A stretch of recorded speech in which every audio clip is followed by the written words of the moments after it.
जय हिंद, नमस्कार साथियों। वो जो पाकिस्तान की रोग सेना है, उसके जो जर्नैल हैं आसिफ मुनीर, इन्होंने एक वक्तव्य दिया एक तथाकथित अंतर्राष्ट्रीय सम्मेलन में कि मुसलमानों का हिंदुओं से कुछ लेना देना नहीं है। We are different from the Hindus in every possible aspect. और बड़ी बड़ी तकरीर की उसमें, और उनकी इस तकरीर का पाकिस्तानी ही मजाक उड़ा रहे हैं। पाकिस्तानी ही पूछ रहे हैं कि हमारा जो पाकिस्तान का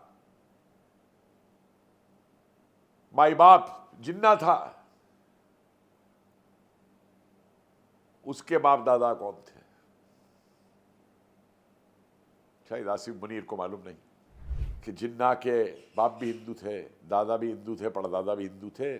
और क्या आसिफ मुनीर, तुम अपने जरा बाप दादाओं को देखोगे, क्या वो कायर हिंदू थे वो जिन्होंने तलवार से डर करके इस्लाम कबूल कर लिया था।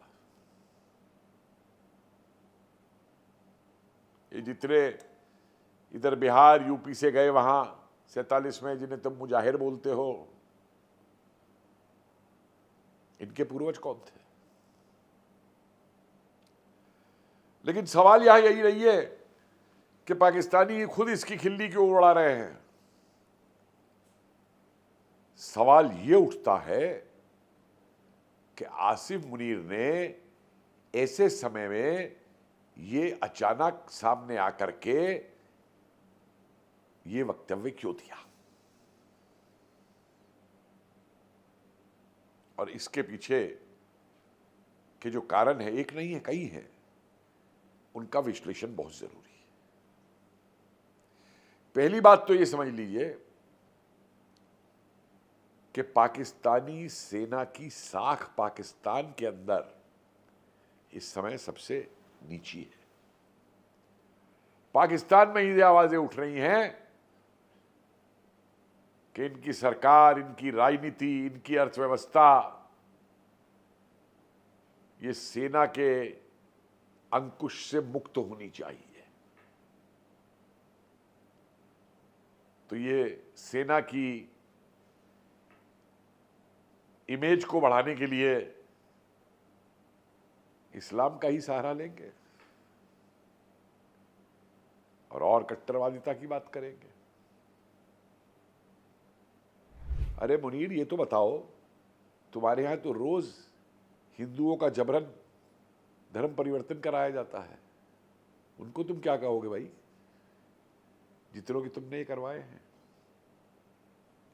और उस समय तुम्हारा ये मुस्लिमवाद कहां चला गया था, जब तुम्हारे याहिया खान ने कहा था कि मैं बंगालियों की नस्ल बदल दूंगा ईस्ट पाकिस्तान में, क्योंकि बांग्लादेश का बनना, वो जो द्विराष्ट्रीय थ्योरी, टू नेशन थ्योरी बना रखी थी तुम लोगों ने,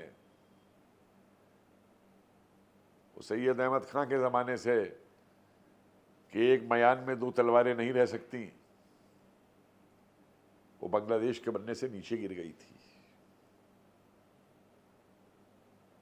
और यही नहीं, बलोच मुसलमानों के साथ तुम क्या करते हो, अहमदियों के साथ। अहमदिया जिन्होंने पाकिस्तान बनवाने में सबसे ज्यादा आवाज उठाई थी, उनको तुम मुसलमान नहीं मानते।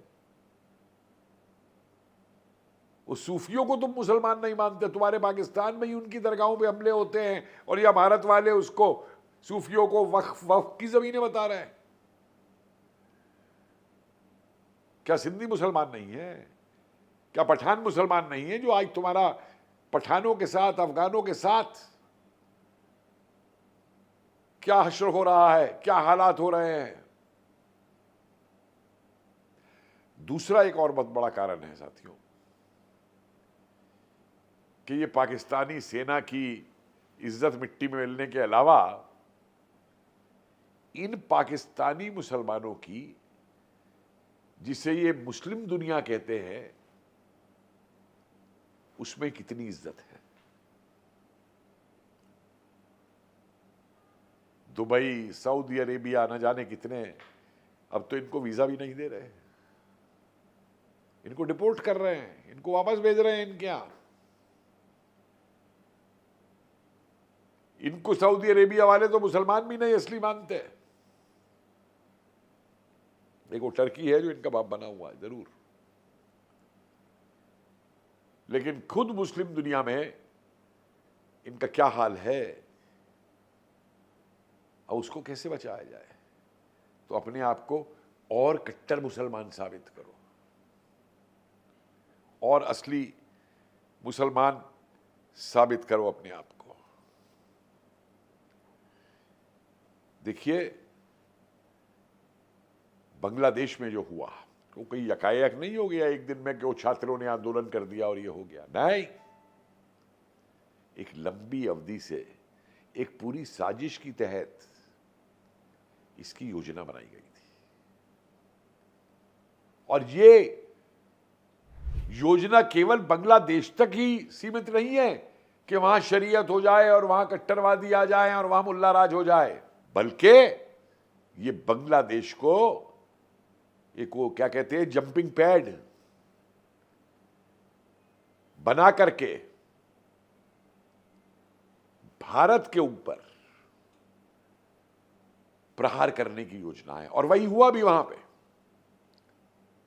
तो बांग्लादेश के मुल्लाओं ने फतवा पढ़ दिया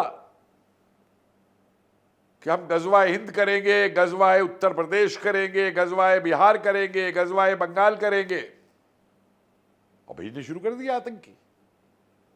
ये पाकिस्तानी सेना अधिकारी भी पहुंच गए बांग्लादेश के अंदर। चिकन उसकी बात होने लगी नेक की, हमास तक को इन्होंने बुला लिया कश्मीर में और अब वहां भेज रहे हैं। वो बांग्लादेश के ही पत्रकार ने बताया था कि कैसे पाकिस्तान से आए, जहाजों से उतरे और गायब हो गए, उनको ही बॉर्डर पे पहुंचा दिया। और अब मुर्शिदाबाद बता रहा है कि कैसे एक घुसपैठी अंदर आए भारत के। तो ये लोग अपनी तरफ से गजवाए हिंद शुरू कर चुके हैं और इस गजवा हिंद को शुरू करने के बाद ये भारतीय मुसलमानों को भी एक संदेश देना चाहते हैं, क्योंकि इनकी पिटाई हो गई। कश्मीर ने इनको एक तरफ कर दिया।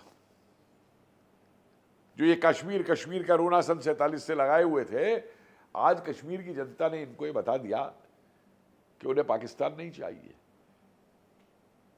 और जो कश्मीर का हिस्सा इन्होंने जबरदस्ती कब्जा रखा है, वहां के मुसलमानों ने भी इनको भी बता दिया है कि हमको तुम्हारा पंजाबी मुसलमानों का राज नहीं चाहिए। तो मुसलमानों के अंदर भी इनकी जो इज्जत है, हाँ कुछ अनपढ़ लोगों में जो ध्यान नहीं देते करते, वो आज भी कभी कभी भारत में भी कोई पाकिस्तान का झंडा उठा लेता है, कोई नारा लगा देता है। लेकिन ये अपने आप को कैसे बचाए? तो फिर भारतीय मुसलमानों को उकसाने की बात है कि तुम तो वही टू नेशन थ्योरी, कि तुम तो हिंदू मुस्लिम रह नहीं सकते साथ और तुम तो हिंदुओं से बिल्कुल अलग हो। तो इनका साथ दोगे जो ये गजवा हिंद करने आएंगे? और यही मुझे अफसोस हुआ कि परसों ही बंगाल के अंदर जो इमामों की कॉन्फ्रेंस की ममता ने, ये तमाम भारतीय इमाम,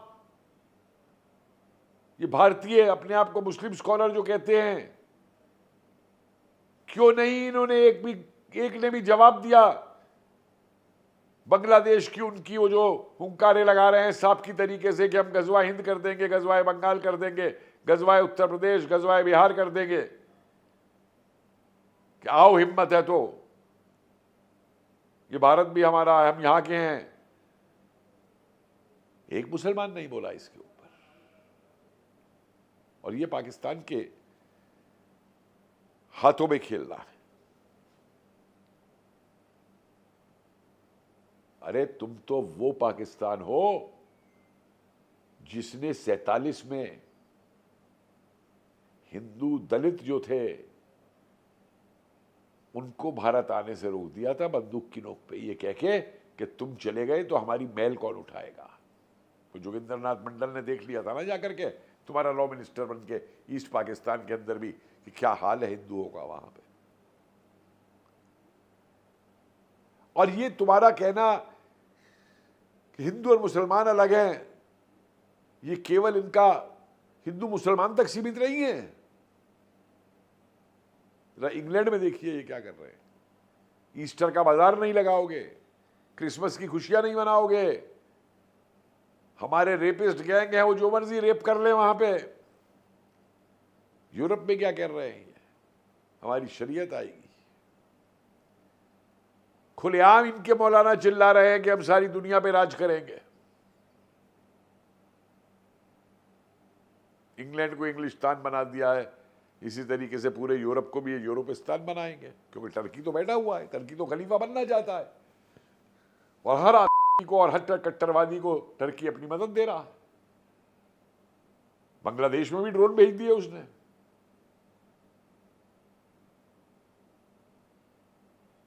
तो ये जो हो रहा है, इस आसिफ मुनीर का जो वक्तव्य है, ये बहुत सोच समझ करके एक इस्लामिक पैतरा खेलने के लिए ये तरीका निकाला गया है। और इस तरीके का जो जवाब है वो भी देना बहुत जरूरी है। एक तरफ तो ये यहां पे सेकुलरिज्म चिल्लाते हैं, हिंदू मुस्लिम एक होने की बात करते हैं, और दूसरी तरफ सुनेंगे इसको आसिफ मुनीर को यहां पे लोग। अरे ये तो अपने मुसलमानों के सगे नहीं है भाई। पाकिस्तान में ही मुनीर, तुमने अपने आकाओं का क्या हाल किया है जिन्ना के बाद से। अरे लियाकत अली का तुमने कत्ल किया, जिया के हवाई जहाज को उड़ाया, उसे बेनजीर भुट्टो को उड़ाया, अपने ही मुसलमानों को बाहर निकाल देते हो तुम। परवेज मुशर्रफ को भी भगाया, न जाने कितनों को भगाया, और आज तुम्हें मुसलमान याद आ रहा है।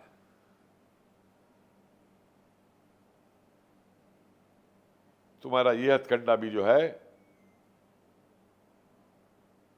वो चल नहीं पाएगा।